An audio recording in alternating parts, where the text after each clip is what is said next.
Nagbabalita mula sa poblasyon Tagkoyan.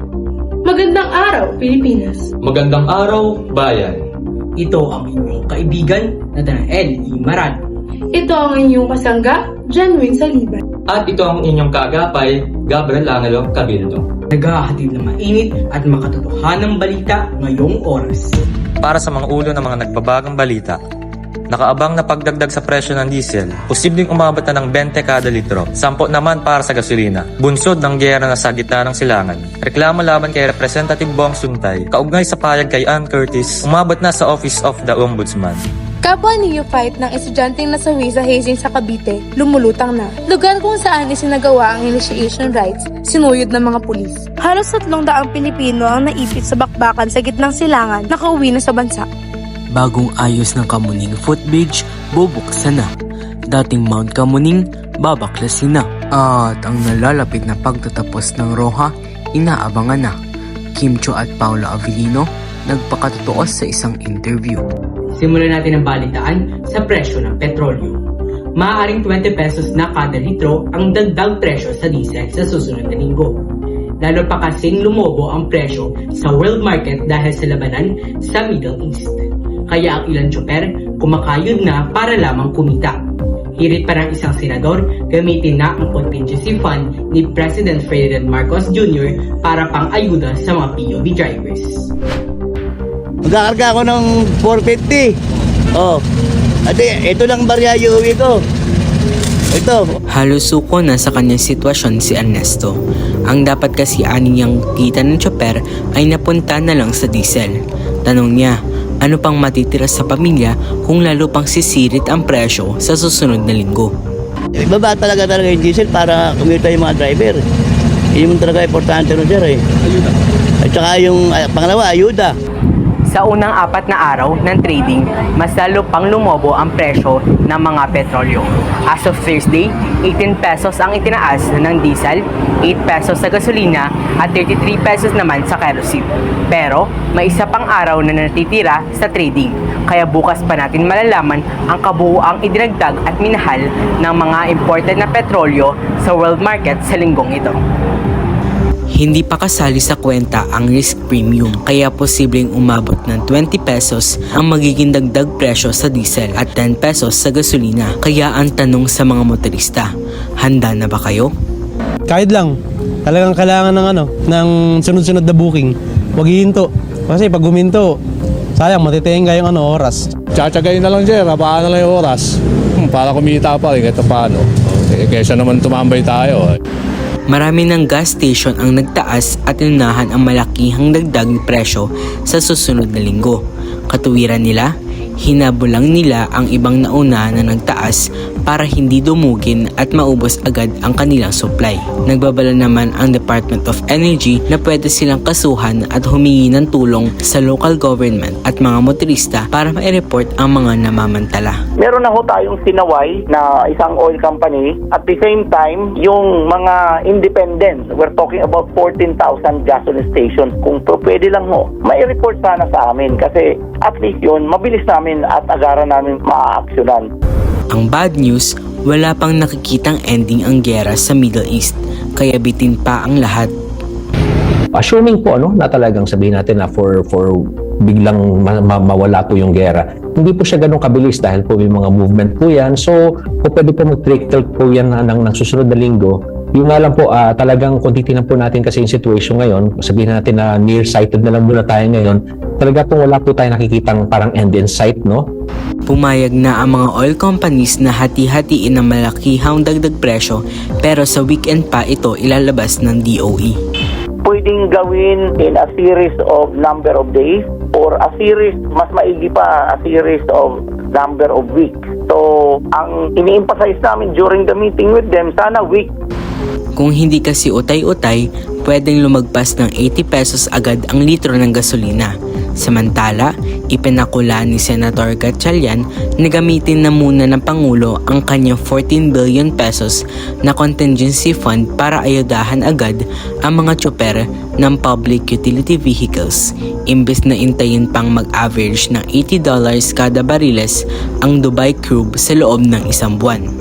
pag tumataas ang presyo ng napakabilis at ang yung pamasahe hindi naman tumataas, ang sumasalo nung ang naiipit at sumasalo nung taas ng presyo ay mga tsuper natin.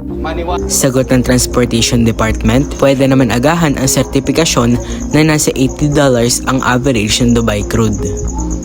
Perhaps we can ask Secretary Garin and DOE if they can issue a certification earlier than the 1 month supposedly. Kinumpirma naman ng DOE na bibili na ang PNOC ng 1 million bariles na diesel na sapat sa 5 araw na gamit at pwedeng ibenta sa mga oil companies nang walang kita sakaling magkaproblema nga ang supply sa Pilipinas. Naghain ng reklamo ang ilang grupo ng kababaihan sa Office of Ombudsman laban kay Quezon City 4th District Representative Bong Suntay. Dahil sa umanong paglabag sa ilang batas kaugnay ang kanyang pahayag kay Ann Cortez. Humingi naman ng paumanhin sa aktres ang asawa ng kongresista.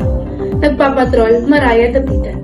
Hindi na lang ethics complaint ang hinaharap ni Quezon City 4th District Representative Bong Suntay. Nireklamo si Suntay ng ilang grupo ng mga kababaihan sa Office of the Ombudsman. Inireklamo ito dahil sa paglabag sa Magna Carta of Code of Conduct and Ethical Standards for Public Officials, Employees, and Safe Spaces Act. Malinaw na ang gender-based violence kasama ang sexual harassment ay isang pampublikong krimen. Ibig sabihin, kahit sinong naapektuhan ng narinig niya sa sinabi ni Congressman Suntay ay maaaring magsampa ng kaso. Hinihiling ng siyam na complainant na imbestigahan ng Office of the Ombudsman si Suntay matapos controversial nitong pahayag sa aktres na si Ann Cortez. Nagmarcha papunta sa Office of the Ombudsman ang World March of Women Pilipinas Biyernes ng umaga bilang panawagan na panagutin ang nasa likod ng sexual violence. Una ng grupo, sinisi ni Bong Suntay ang ilang sektor sa nasaktan sa sinabi niya dahil umano'y hindi naintindihan ng mga ito. Dito lang Huwebes ay sinabi ni Suntay sa ANC na naintindihan niya kung bakit siya inuulan ng batikos. At sinabi niya hindi na dapat niya ginamit ang analogy sa aktres na aniyay fictitious. Tumanggi munang magkomento ang opisina ni Suntay tungkol sa huling reklamo. Ang asawa naman ng mababatas na si Sheila Guevara Suntay ay humingi ng pamanhin sa aktres at pamilya nito. Iginiit niya hindi sumasang-ayon ang kanyang pamilya sa sinabi ng kongresista at umampila siyang huwag silang idamay sa issue. Tiniyak naman ni House Committee on Women and Gender Equality Representative Ann Matibag na magiging transparent ang pag-imbestiga ng Kamara kay Suntay kasunod ng pagsasampa ng ethics complaint laban sa kongresista. Ayon kay Matibag, maaaring censure hanggang suspension ang ipapataw ng komite kay Suntay. Maraya Dapitan, 11 Patrol.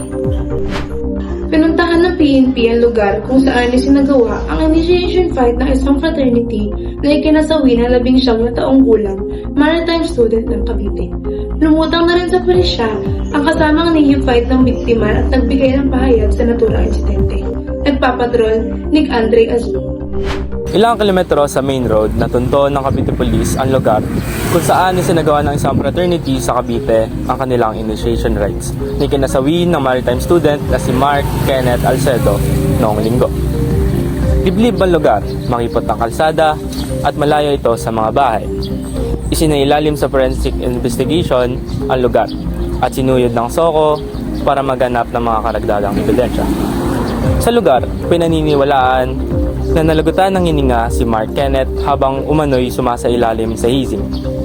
Ayon sa Cavite PNP, kapwa neophyte ni Kenneth ang nagturo sa kanila sa lugar. Dalawang biktima na kasama niya, yung isa po doon nakunan natin ng initial statement at yung isa po doon ay kasalukuyang pinupuntahan na po natin ngayon para kausapin siya at magkaroon ng interview yung isa pang kasama niyang victim. 3:30 madaling araw ng linggo, nagkita-kita sila. Nabanggit niya pa doon na nagsimba pa daw sila. Saka mga bandang 6:30 ng umaga, sabay-sabay sila umakyat dito sa lugar na to. Kwento pa umano ng biktima, naka-blindfold sila nang sumailalim na sa umano'y paluan at bugbugan hanggang sa marinig umano niyang nag-uusap na ang grupo.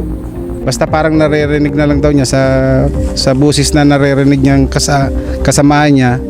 ay dali na sa ospital. Parang ganun. Samantala, sumailalim na sa inquest proceedings ang may-ari ng kotse na nagatid sa bangkay ni Alcedo sa ospital. Tukoy na rin ng Cavite Police ang dalawa niyang kasama na kabilang sa asunto.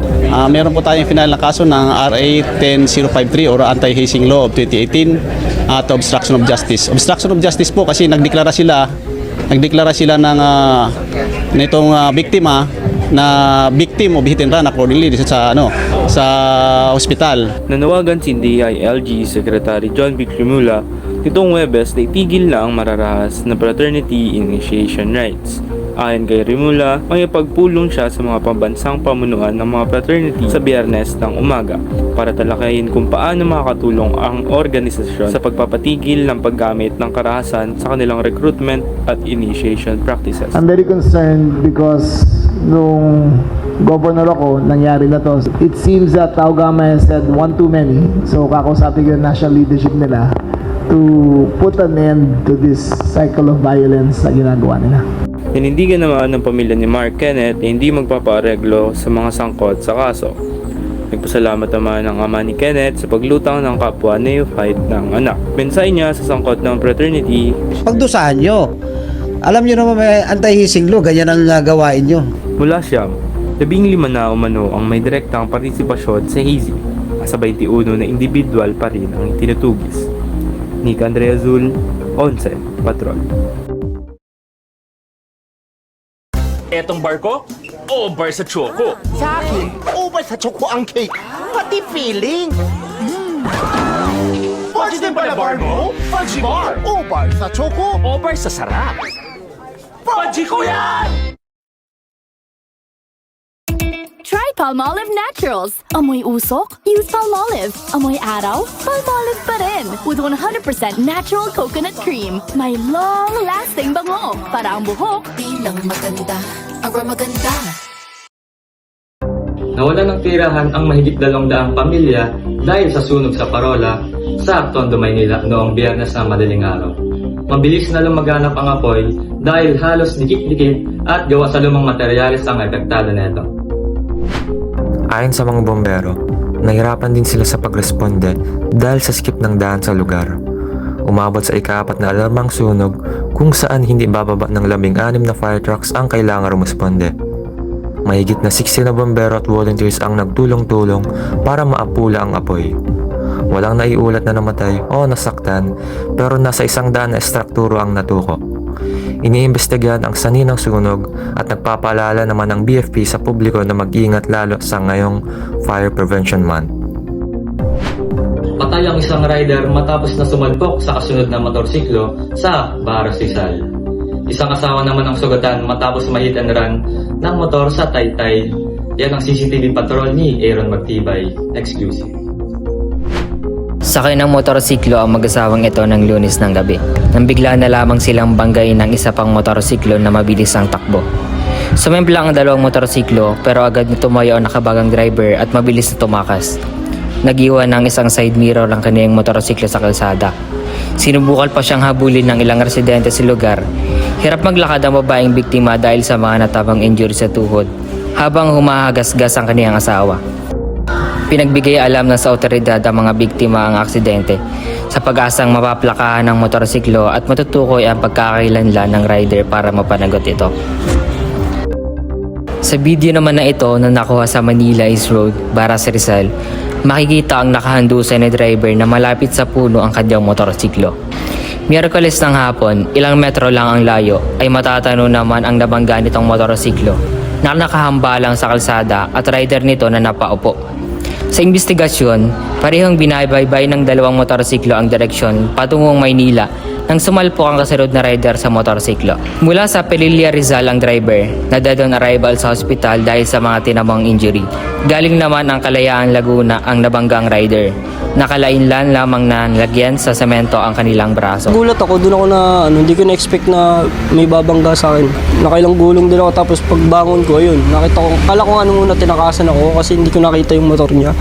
Yung pala nandun sa puno. Pinaghanap sa presinto ang sagutang rider at kaanak ng nasawing rider. Ayon sa Baras Police, Nakasundo ang dalawang panig at nangako magbibigay ng tulong. Pasensya lang ang sagutang rider sa kaanak na nasawi. Aaron Magtibay, 11 Patrol. Alamin natin ang magiging lagay ng panahon kay 11 Patrol Resident Meteorologist Francis Cabanela.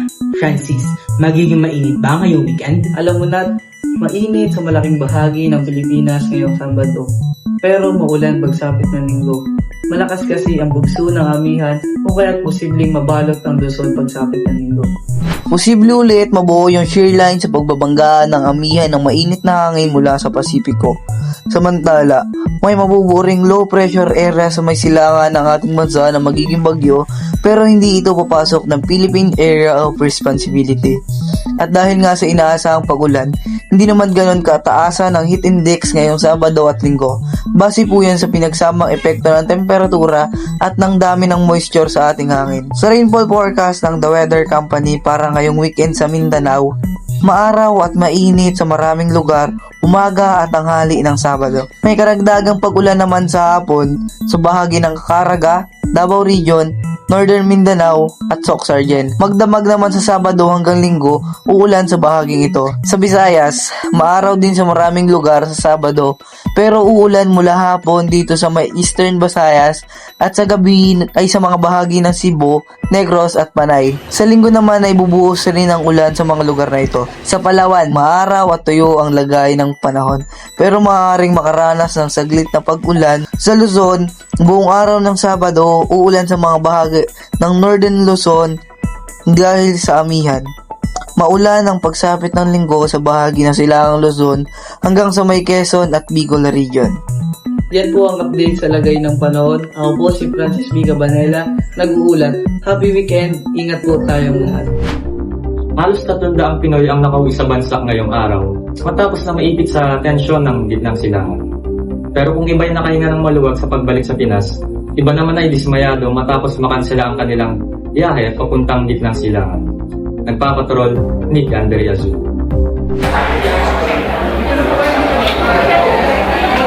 Unang beses magtatrabaho sa Saudi Arabia bilang household service worker ang mag-inang Sinaida at Presi. Matagal na umano nila itong hinihintay dahil ibig sabihin nito ay dobleng kita para sa kanilang pamilya sa Pilipinas. Pero alas 11 pa lamang ng umaga, inanunsyo na kanselado ang kanilang lipad. Kaya ang kanilang saya, napalitan ng luha. Mahalaga po kasi po ako rin pong naasahan ng mga anak ko sa pag-aaral, saka po sa naiyak po. Saka po sa gusto ko pong makabili ng maliit na bahay para po sa mga anak ko kasi po wala kami bahay. Magtsatsaga po ako na makakahanap buhay sa ibang bansa kahit po mahirap. Malayo sa ang anak. Walang pera po dito sa atin eh. Eh doon, magkuskus ka lang kahit anong kuskus. Isang buwan, may pera ka na po inaasahan. Umaasa pa rin ako, sir, na baka bukas makalawa. Pakinggan ang aming dasal ng Panginoon na makalis kami. Kabilang ang mag-ina sa higit 100 Pinoy na hindi nakalipad patungong Middle East ngayong araw bugsod ng pagsasara ng airspace at airport sa rehiyon. May lang option ng OFW na hindi agad makakalis dahil nga sa mga flight cancellations. Una, pwede nilang kausapin ng kanilang mga agency para makapagbigay sa kanila ng accommodation. Pwede rin naman na OWA ang mag-arrange ng kanilang mga transportasyon pabalik sa kanilang mga probinsya. Pero kung nanaisin ng mga OFW na manatili muna sa Metro Manila ng ilang araw, ay pwede rin silang mag-arrange ng mga hotel accommodation para sa mga susunod na 3 araw. Pero may pakiusap ang OWA. Sana within 3 days makapag-desisyon na sila, especially kung wala naman ding announcement pa yung airlines. Paano naman daw po pag meron ng flight? And I told them that's why you have to coordinate. Dapat yung agency na yung tumulong sa inyo, pabalik ulit. Ang priority ng OWA, convenience at maihatid ang mga workers na na-stranded. And so nakikiusap kami, sana ay pumayag na silang maihatid namin. Kung sila Sinaida at Presi gusto nang makalis ng Pilipinas, nasa halos 300 Pinoy naman ang dumating na sa Pilipinas matapos na maipit sa tensyon sa gitnang silangan. Sa pinakahuling datos ng Migrant Workers Office, Mahigit 2,000 ang nagsabi ng gusto na muna nilang umuwi ng Pilipinas. Samantala, isang galit na Senador Erwin Tulfo naman ang nanawagan sa mga opisyal at empleyado ng DFA, DMWD at OWA sa mga dembahada sa gitnang silangan kasunod umano sa mga hindi pagsagot sa mga tawag sa hotline. Parang awa nyo na. Kayo po, ika nga ang takbuhan ngayon. Kayo po ang representative ng gobyerno natin. Ngayon, kung tatawag sila sa telepono at wala kayo dyan, ano na lang? Di ba? Paano na lamang ho? Kung natatakot kayo, pagka hupa ito, lumayas kayo dyan, mag-resign kayo lahat. Dahil wala naman kayong mga silbi. Ang mga reklamo ng mga kawalan na sagot sa hotline ay natanggap umano ng kanyang kapatid na si Senador Rapi Tulfo. Sa kanyang pag-upo sa hearing ng Committee on Migrant Workers, itinutulak ng senador na magkaroon ng contingency measures para sa mga OFW na posibleng ma-displace dahil sa nagpapatuloy na gulo. Nick Andre Azul, 11 Patrol. Energize with Milo every day and do champ moves like James.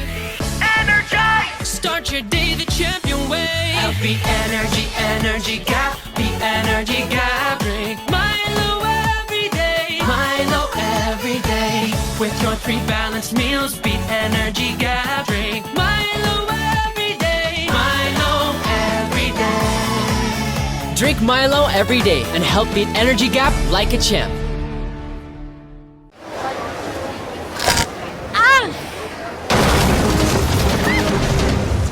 Unhealthy gums? Yes. Try new Colgate Active Salt. New Colgate Active Salt. It has a unique formula and it helps fight hidden germs, helps keep the gums healthy and teeth strong. Okay, let's go! New Colgate Active Salt for healthy gums and strong teeth. Binuksan na sa publiko ang bagong Kamuning footbridge na kapalit ng tinaguriang Mount Kamuning. Tiniyak ni Pangulong Ferdinand Marcos Jr. na bahagi ito ng tuloy-tuloy na pagtatrabaho ng gobyerno bilang ibsan ang dinaranas sa pasakit ng mga commuters. Nagpapatrol, Maraya Napita. Matarik, mauga, at nakakalula. Ganyan ang karaniwang reklamo ng mga pedestrian sa Scout Borromeo, Nia South Footbridge sa Quezon City. O mas kilala bilang Mount Kamuning, dahilan para mag-viral ito sa social media. Pero ngayon, introducing the new Kamuning Footbridge, bago inspeksyonin ng bagong footbridge, inakyat muna ni Pangulong Ferdinand Marcos Jr. ang lumang struktura kasama sina First Lady Araneta Marcos at ang anak, 9 na buwan matapos ipag-utos na gibain ito. Kumpara sa tinaguriang Mount Kamuning, di hamak na mas mababa ang bagong footbridge. Tila kontento naman ang Pangulo na makita ang kapalit na tulay. The old one is not very good at all. At saka, hindi mo ma-realize pag nandito ka sa baba, gumagalaw pala yan pagka may dumadaan. Kaya mas mabuti na ito. Ito naman ay kaya naman palang gawin. Hindi naman ganun kahirap. At basta desidido tayo na ayusin natin ang commuter experience. Moderno at PWD-friendly ang disenyo ng bagong Kamuning Footbridge at bagong Kamuning Busway Station. May covered stairway, wheelchair lift, elevator at tic-tac tiles. Approve ito sa mga commuter. Ang ganda. For us seniors, it is a big help for us. Mas mabilis, nakakadali yung pagbiyahe. Hindi hassle talaga. Nagkakahalaga ang bagong Kamuning Footbridge at Busway Station na mahigit 87 million pesos na sinimulan gawin noong Oktubre. Maglalagay pa kami ng mga electric fan. Ipapa-aircon sana namin kaso hindi kaya eh. So mga electric fan na lang. Tapos we're finding ways na baka kaya namin maglagay ng portalet. Tapos we're asking baka kaya naman ng mga vendo sa gilid para sa mga tubig. Umpisa pa lang to and kasama to dun sa EDSA rehab na rin natin na pati yung mga commuter experience, no, yung pagpapalawak ng mga busway, pagpapalawak ng mga pedestrian lanes, talagang kasama na. Aalisin naman na ang Mount Kamuning, pero wala pang sinasabing petsa kung kailan ito sisimulang baklasin. Maraya Dapita, 11 Patrol. Iniimbestigahan na ng Civil Aviation Authority ang naganap na forced landing ng isang civilian helicopter sa Palilla, Rizal, kung saan 2 ang namatay kabilang ang Malaysia National. Ayon kay CAP spokesperson Erica Polonio, pinag-aaralan na ng Aircraft Accident Investigation and Inquiry Board kung mechanical failure, weather condition o human error ang dahilan ng insidente. Sisilipin din ang service at maintenance record ng helicopter. Nadali ng helicopter ng isang Bell 505 sa isang hangar at muling bubuhin bilang bahagi ng investigasyon sa dahilan ng pagbagsak.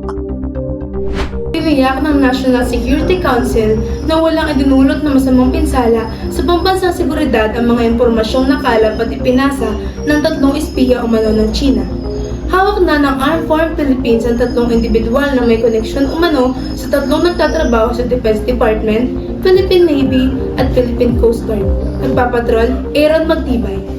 Natuklasan ng mga otoridad sa investigasyon umano ang 3 espiyang Pilipino. Isang babae at 2 lalaki ay na-recruit bilang isang researcher, columnist at analyst. Matapos sila magpasa ng mga resume sa mga commercial job application online. Ayon kay RADM, Ray Vincent Trinidad, tagapagsalita ng Philippine Navy para sa West Philippine Sea, kinontak ang 3 online na di umano'y foreign handler na nasa labas ng bansa. They were asked to write articles.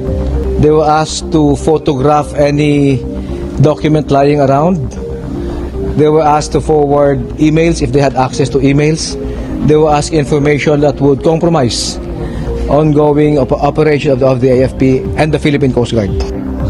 Tumanggi magbigay ng impormasyon ang National Security Council sa pagkakakilanlan ng 3. Pero may kaugnay umano sila sa mga nagtatrabaho sa DND, Philippine Navy at Philippine Coast Guard. Kabilang umano sa impormasyon nito ang direksyon ng defense diplomacy ng bansa, resupply mission sa West Philippine Sea at iba pang kinalaman sa maritime operation at national security. Ayon pa kay Trinidad, libu-libong piso ang ibinabayad sa mga impormasyong ipinapadala nila sa kanilang foreign handler. It's sent through the different apps of transferring money, GCash or couriers, like food delivery na may naka-insert na cash. No pattern would be the same sa paghahatid ng pera. Nadiskubre ang aktibidad ng 3 noong 2025 sa pamagitan ng Insider Trade Program ng AFP. Napag-alamang ding 3 taon na silang nangangalap at nagpapasa ng impormasyon sa China. Ibig sabihin, mula pa noong 2022, nasa kontidisya na ng AFP ang 3 at sumasailalim sa mga legal na proseso. Para sa Philippine Coast Guard, patuloy na ito na patuloy na gumagawa ng paraan ng China para kunin ang pambansang seguridad. This incident basically proved that the Chinese government is really doing all possible actions para ma-undermine ang ating national security and also to weaken our position lalo na pagdating sa operation natin sa West Philippine Sea. Pero tiniyak ng National Security Council na wala na silang impormasyon na leak ang nagdudulot ng malubhang banta sa seguridad ng bansa. May mga sensitive information pero hindi naman ganun taas, no? Walang anumang top secret information na na-disclose. Walang damage sa ating national security. I can assure the public na everything is in check and na titingnan natin lahat, no? Pinatibay naman ng PNP ang counterintelligence efforts nito sa lahat ng unit para mapigilan ang posibleng infiltration at pag-iispiya sa hanay ng polisya. Sinuportahan din ni Ratates ang panawagang NSC at Armored Forces of the Philippines na palakasin ang mga legal at institutional na proteksyon sa national na otoridad. Aaron Magtibay, Onset Patrol. Nagtipon-tipon muli ang mga kas ng Roja para ibida ang mga aabangan sa nalalapit na pagtatapos ng serye. Nagpakatotoo naman sina Quincio at Paulo Abilino, rated R, The Rico Hizon Forecast. Mas intense na action scene at mas nakagigimbal na plot twist. Ito ang pangako ng Kapamilya Star sa huling 6 ng Guy ng Roja. Napakadaming nangyari sa lahat ng characters namin. Napakadaming sugat, napakadaming blood, sweat, and tears, literal. And nakaka-proud lang, hindi nawawala talaga intensity ng Roja yung buong series kasi palaging may mga tanong kung anong mangyayari next, kung mamamatay ba tong tao na to, kung paano nila may escape tong problema na to. Pinuri naman ni Lorna Tolentino ang mas tumitinding acting skill ng young talents, tulad ni Donnie Pangilinan. Intensity ng development niya din as a performer, as an actor, makikita mo talagang ang laki ng tinaas, yung ganon. So, I'm so happy na nakasama ko si Donnie. Dahil sa karakter sa Roja, pati na rin sa pelikulang Sisa, nahasa at mas napalapit naman si Kobe Brown sa goal niya na maging character actor. To be noticed as a character actor, that's really a dream of mine. Kasama ang ilang cast ng Roja, pati rin si KD Estrada, full support sila sa pa-block screening ni Kobe para sa period movie na si Sisa sa direction ni June Robles Lana na pinagbibidahan ni Hilda Coronel. Samantala, muling nagpakilig ang alibay star na sina Kim Chiu at Paulo Abilino sa podcast ni Rico Hizon. After rom-com, thriller, and drama, ano pa kaya? Ano pang pwede nyo pang gawin? Fantasy na. Fantasy. Bahay-bahayan. Wala! Ramdam ang chemistry ng dalawa sa kahit na anong tanong na ibato ng batikang. Marami ring disagreements, like sometimes the way we see how we tackle our scenes or kung anong kakainin for dinner. Hello! Breakfast!